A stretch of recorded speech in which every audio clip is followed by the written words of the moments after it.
बिजली परी और पानी की कहानी। सदियों पहले की बात है, जब इस पृथ्वी पर इंसान रहते ही नहीं थे। चारों ओर धरती पर दरारें थी। स्वर्ग से धरती को देखने पर बहुत ही भयंकर नजारा होता था। स्वर्ग की परियां और अप्सराएं धरती को नर्क के समान समझती थीं। एक दिन सभी परियां स्वर्ग से धरती को देखते हुए आपस में बातें करती हैं। लाल परी और हरी परी बात कर रहे थे। लाल परी कहती है, ओह, कितनी अजीब सी है ये धरती। क्या कोई यहाँ रह सकता है? सही कहा तुमने, यहाँ कोई नहीं रहना चाहेगा। ना हरियाली है, ना रंग है, ना ही मनोरंजन है, ना ही कोई अपना।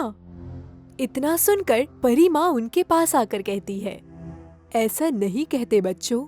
अगर सबकी सोच ऐसी ही रही तो धरती पर कभी जीवन प्रारंभ नहीं हो पाएगा। लेकिन माँ, इतनी अजीब से दिखने वाली पृथ्वी में आखिर जाना ही कौन चाहेगा? किसी न किसी को तो इस लोक में जाकर जीवन शुरू ही करना होगा, चाहे हम में से कोई एक क्यों ना हो। सभी परियां अपने अपने कामों में व्यस्त हो जाती हैं, लेकिन बिजली परी और पानी परी खेलने में मग्न रहती हैं। परी माँ के बहुत समझाने के बावजूद भी वो दोनों नहीं मानती हैं। बिजली परी, अब तुम दोनों भी बड़ी हो रही हो बच्चियों, अपनी बहनों के कामों में हाथ बटाया करो। और पानी परी, तुम भी सुन लो, वैसे भी रानी परी की नजर तुम दोनों पर है। ओ माँ, तुम सभी के रहते हमें क्यों काम करना होगा? बिजली परी सही कह रही है माँ, तुम जाओ यहाँ से, हमें खेलने दो ना। रानी परी वहाँ से गुजरती हुई दोनों परियों की शैतानी को देखकर परी माँ को डांटती है। ये सब तुम्हारी ज्यादा लाड प्यार का नतीजा है। देख रही हो दोनों कैसे सर चढ़कर बातें कर रही हैं। इन्हें माफ कर दीजिए रानी परी, थोड़ी बड़ी होने के बाद सुधर जाएंगी दोनों। वो दरअसल अभी उनके खेलने कूदने के दिन है। माँ सही कह रही है, अभी तो हमारे खेलने कूदने के दिन है। रानी परी आइए ना, आप भी हमारे साथ खेलिए, बड़ा मजा आएगा। संभाल लो अपनी बच्चियों को, कहीं इन दोनों बहनों की दोस्ती को मेरी ही नजर ना लग जाए। जी रानी माँ, आइंदा से ऐसी गलती नहीं होगी। गुस्से से रानी परी वहाँ से चली जाती है। देख लिया रानी परी का गुस्सा। मैं मानती हूँ कि तुम दोनों बहनों को आपस में बहुत प्रेम है, लेकिन अब तुम दोनों बड़ी हो रही हो। दूसरी बहनों की तरह तुम दोनों को भी अपनी जिम्मेदारी समझनी पड़ेगी। ओ माँ, तुम फिर से शुरू हो गई। चलो बहन, हम कहीं दूर चले जाते हैं, वरना माँ का उपदेश कभी खत्म नहीं होगा।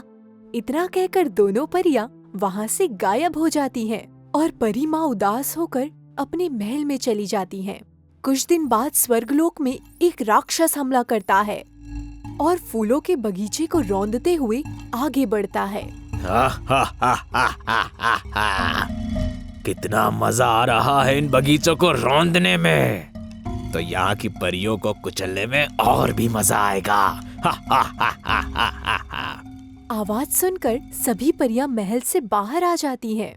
इतना बड़ा राक्षस हमारे स्वर्गलोक में क्या कर रहा है? हमें बहुत डर लग रहा है माँ। तुम सब चिंता मत करो बच्चियों, हम सब अपनी जादुई छड़ी की शक्ति से इस राक्षस का सर्वनाश करेंगे। लेकिन माँ, ये तो बहुत बड़ा राक्षस है, हमें तो इसे देखकर ही डर लग रहा है। डरने से कुछ हासिल नहीं होता बच्चों, हमें हिम्मत से लड़ना होगा। सभी परियों की बात सुनकर फिर राक्षस कहता है, तुम अकेली इन छोटी परियों के साथ मेरा क्या सामना करोगी? तुम्हें यह स्वर्ग लोक छोड़कर जाना ही पड़ेगा, क्योंकि ये मेरा साम्राज्य है। अरे मूर्ख, तू क्या, कोई भी हमसे हमारा ये स्वर्गलोक नहीं छीन सकता। अब हम सबका सामना करो। इतना कहते ही राक्षस और परियों में युद्ध शुरू हो जाता है। थोड़ी देर तक राक्षस को रोकने के बाद परियां बेहोश होने लगती हैं। क्या हुआ परियों? सारी जादुई ताकत खत्म हो गई क्या? हम तुम्हें कभी जीतने नहीं देंगे। ये स्वर्ग हमारा है और हमारा ही रहेगा। युद्ध की आवाज से रानी परी अपनी कई साथी परियों के साथ महल से दौड़ती हुई आती है। हारते हुए युद्ध को रानी परी की मदद से सब जीत जाते हैं, लेकिन ये जानकर रानी परी बहुत क्रोधित होती है कि युद्ध के समय बिजली परी और पानी परी वहाँ मौजूद नहीं थी। देख लिया, मेरी चेतावनी के बावजूद ये दोनों नहीं सुधर पाईं। अब मेरे श्राप से इन दोनों को कोई नहीं बचा सकता। ऐसा अनर्थ मत कीजिए रानी परी, मैं आपके हाथ जोड़ती हूँ। उन दोनों को उनके किए की सजा जरूर मिलेगी। ये मेरा वचन है और मेरा वचन ही शासन है। इतने में बिजली परी और पानी परी दोनों हंसते खिलखिलाते हुए वहाँ आते हैं और वहाँ का मंजर देखकर चौंक जाती हैं। ये क्या हुआ माँ? यहाँ कोई तूफान आया था क्या? तुम चुप क्यों हो माँ? बोलो ना यहाँ क्या हुआ था? तूफान तो अब आने वाला है। तुम दोनों को तुम्हारी गलती की सजा जरूर मिलेगी। हमने कुछ नहीं किया, हमें क्यों सजा मिलनी चाहिए? ये सुनते ही परी माँ जोर से चीखने लगती हैं। नहीं, इन दोनों को छोड़ दीजिए रानी परी, आइंदा से ये दोनों कोई गलती नहीं करेंगी। सजा तो इन्हें मिलकर रहेगी और इनकी सजा ये है कि आज के बाद ये दोनों परी बहनें अलग हो जाएंगी, हमेशा हमेशा के लिए। पानी परी को हमेशा के लिए धरती पर रहना होगा और बिजली परी हमेशा स्वर्ग पर रहेंगी, लेकिन सभी परियों से अलग। ये सुनकर सारी परियां रोने लगती हैं। हमें माफ कर दीजिए, हम कभी ऐसी गलती दोबारा नहीं करेंगे। मेरा श्राप बदल नहीं सकता, यही तुम दोनों की आखिरी सजा है। तब से पानी परी धरती लोक पर आकर बहने लगी और बिजली परी स्वर्ग में बिल्कुल उदास और शांत रहने लगी। दोनों बहनें अलग होने के बाद दिन रात रोती थी। एक दिन बिजली परी अपनी परी माँ से कहती है, माँ, पानी परी दीदी की बहुत याद आ रही है। पता नहीं उस बेकार धरती पर वो कैसे रह रही होगी। परी माँ और सभी परियां रोते रोते पानी परी और बिजली परी के लिए रानी परी के पैरों में गिरकर रोने लगती हैं।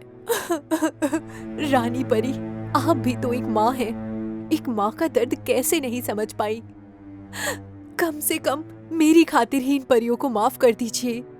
एक बार माफ कर दीजिए रानी परी, हम सब इन दोनों परियों के बगैर नहीं रह पाएंगे। मुझे माफ कर दो परियों, मैं क्रोध में आकर उन दोनों परियों के बचपन के साथ खिलवाड़ कर बैठी। अब इस श्राप को खत्म नहीं कर सकती, पर कम जरूर कर सकती हूँ। वो कैसे? आज के बाद युगों युगों तक जब भी बिजली परी को पानी परी की बहुत ज्यादा याद आएगी, तब बिजली परी धरती में जाकर पानी परी में समा जाएगी और वो दोनों बहनों के प्रेम को देखकर बादल भी बरसकर आंसू बहाएगा। बहुत बहुत धन्यवाद रानी परी, हम सभी परियां आपका ये एहसान कभी नहीं भूलेंगी। बस फिर क्या था, तभी से बिजली के कड़क कर पानी में गिरने का सिलसिला शुरू हो गया और ये दोनों बहनों के प्रेम को देखकर बादल भाई भी रोने लगता है और तब से धरती पर हरियाली और इंसानों का जीवन शुरू हो जाता है। If you enjoyed this story, please like and subscribe our channel and press the bell icon to get future updates. And don't forget to comment.